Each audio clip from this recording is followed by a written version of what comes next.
Welcome to The New Next, a podcast that addresses current events and how they will impact the future.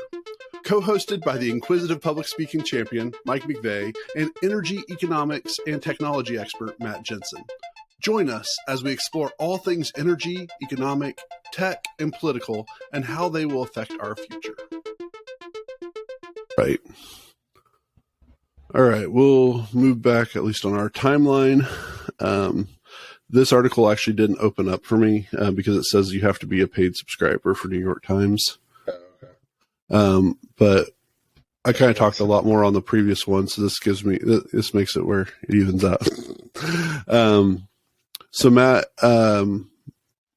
apparently there's a new clean energy construction boom, and New York Times is suggesting that progressives should rally around that. Can you tell us a little bit more about that and whether or not progressives should indeed rally around it?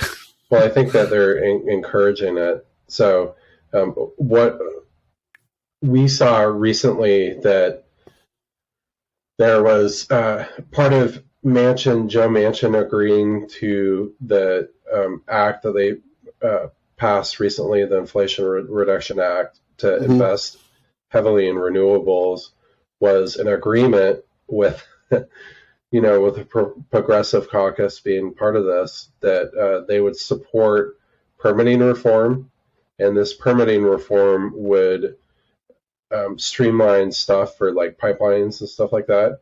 But it would also, probably the biggest beneficiary of this would be clean energy construction in the U.S. So, it's this really push and pull that generalizing this, but this is something that I've heard as a criticism for progressives, is that, it's kind of like that want your cake and eat it too sort of thing. Is there's been this, this whole thing. It's like, why aren't you doing more in clean energy construction and stuff like that without making the steps that actually have to be put in place to actually build it, which, permitting reform in, it's such a big thing. Like, I don't know how far Trump got through this, but they were really trying to consolidate the different, or basically have one application for all the different institutions that you have to do. So, back developing properties, especially when I developed was developing the marina stuff, you basically have to get agreements, like, 7+ different federal groups, like the Army Corps of Engineers, for instance, that agree for you to do anything. And they all have different application processes and stuff like that. Either takes you a lot of time or a lot of money with lawyers to go through all this stuff, and the permitting process could drag on for years.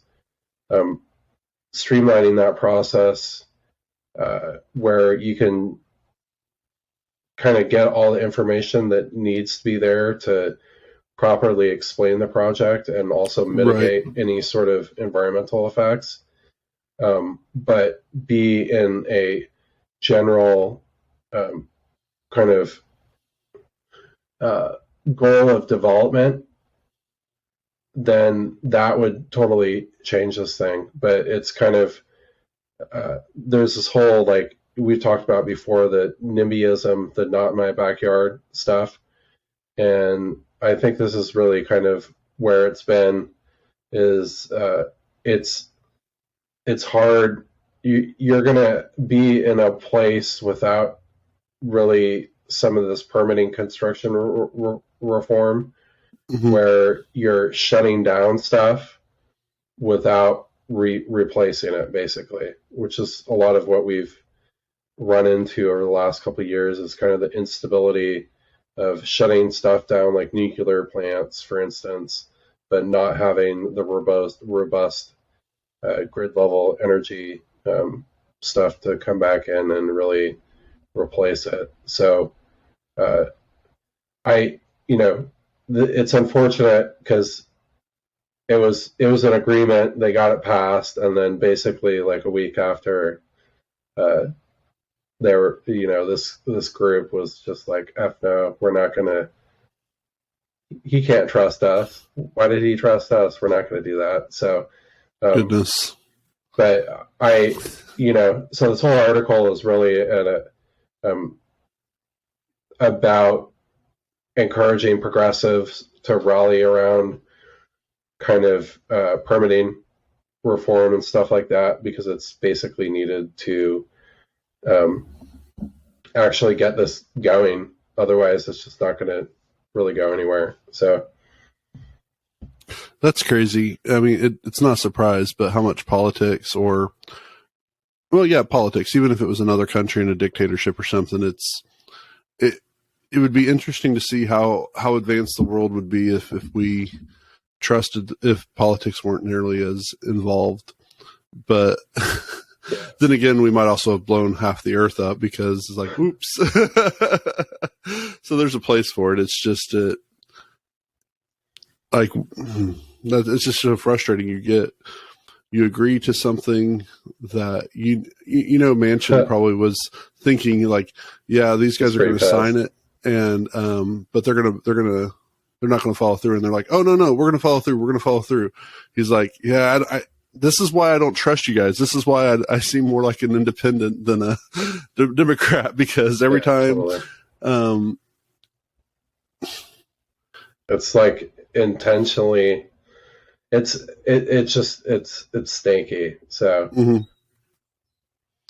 I mean, I'm not necessarily a Manchin fan. I'm not against him either. I don't really have a opinion about him one way or the other, but I'm kind of, does the article talk about specific Congress people who, or are they just saying in general, just the progressives as a whole? Like, is it people like AOC and Schumer and Pelosi, or is it like just people that are unknown? Yeah, it was, it was like the squad and stuff. I think that's what they're called. That's even more sad because, I just think of my own personal work life, and I'm sure this is definitely true for you as well. Integrity has to have some value for you to be able to truly build up trust and have a good working relationship with, your clients, your coworkers, whoever. But Manchin definitely showed good faith on something that he was not a fan of, and he really didn't want to support a couple of things, and then they do this. So it sounds like at the very least we're going to have oh goodness, now my mind went blank. Whenever you're stalling and Mr.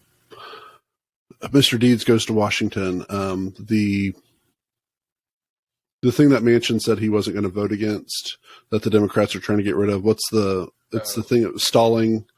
The filibuster. The filibuster, yeah. It looks like the filibuster is going to last a lot longer now. Yeah. And it's so sad because this was a huge win for everybody. They could have just taken this and run with it. Well, it just really limits the effectiveness of the Inflation Reduction Act for building clean energy projects if you can't get them permitted. So Manchin's version of the bill would have granted the Department of Energy the authority to highlight a small set of projects for expediting, but would have also required that the lists be pretty balanced between fossil fuel and clean energy infrastructure. So I think, his problem is balance, right? And when you have parties operating from the polls, nobody's interested in balance. So yeah, well, and that's even more shocking though, because clean energy seems to be what the progressives would be more interested in. I mean, I know we've had several, and you can go back and check some of those episodes where we talk about clean energy and is it really clean. But that's a side note. Whether or not I agree with it, if you put your name on it, like saying, "Yeah, we're going to support you in this," and then you pull out because, well, we now have new information. That's exactly the same information as before, but all we did was just try to trick you. So screw you, Joe Manchin. Well, and the goal is to double the grid, right? Mm-hmm. So you think about that. That's tens or hundreds of thousands of trees that need to be cut down and put in the ground and run wire on it, and transmission lines and stuff. Like, we're talking about massive amounts of space that has to be permitted, zoned for this, and implemented. And it's going to be very difficult if you're. I'm not saying go to China level where you get a permit and you have a skyscraper built in 3 days, but I think there's a lot of stuff in politics that is cried wolf on, I would say. Also from kind of the commercial side, the whole, from my personal experience, the whole permitting process, if you're in heavy industry or anything related to environmental kind of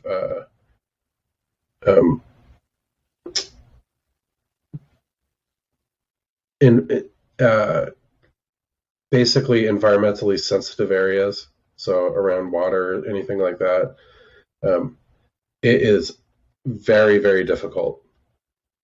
It's a long, convoluted, complicated process, and I don't know why it's not more streamlined. But so it's very difficult and expensive to get anything built unless you're gonna basically pull eminent domain, I think, and steal people's properties sometimes. Maybe this is a discussion for a different topic, but who benefits the most from us not streamlining? Like, whatever the situation is, because I know this is something even lawyers, experts, and stuff like that. Okay, so like in my work, there's hesitancy to streamline processes that would give exactly what the people who are asking for things, it would give them what they want at quicker, less expensive.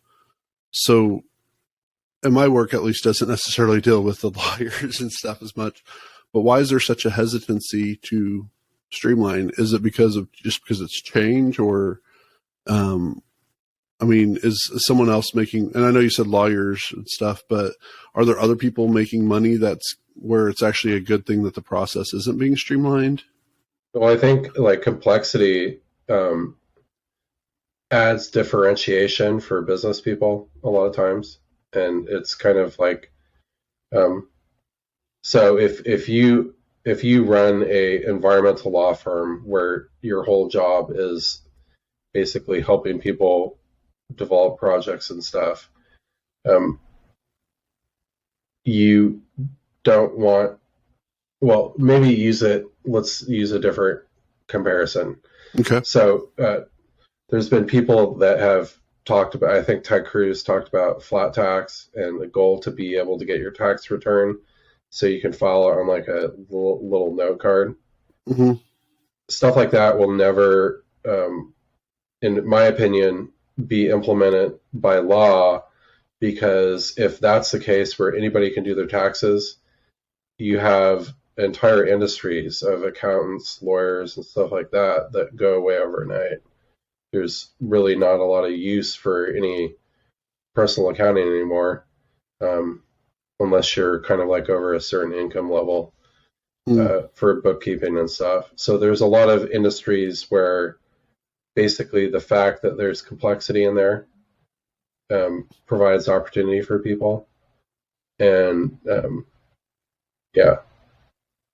So, interesting. Kind of estate planning is another good example.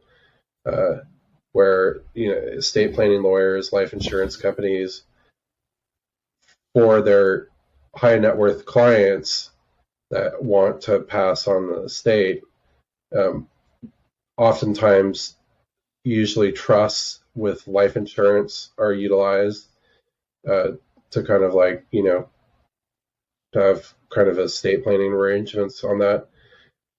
So they, it's best for their clients to have as big of a estate tax exemption that they can. So, or basically no estate tax, because they could pass on 100%.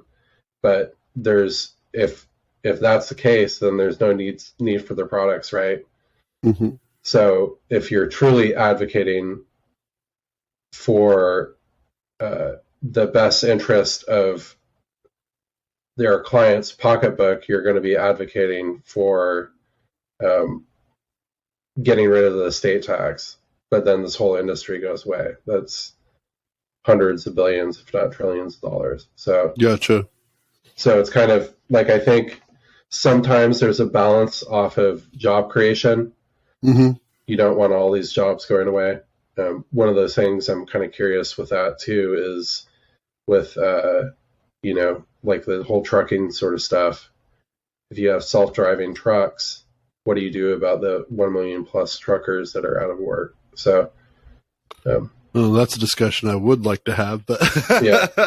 So let's table that and have that in the future. So, if you would like to learn more about the New Next podcast, find us at thenewnextpodcast.com, where you can suggest a topic you would like for us to cover. If you enjoyed what you heard, share the podcast, tell a friend about it, or rate us with 5 stars.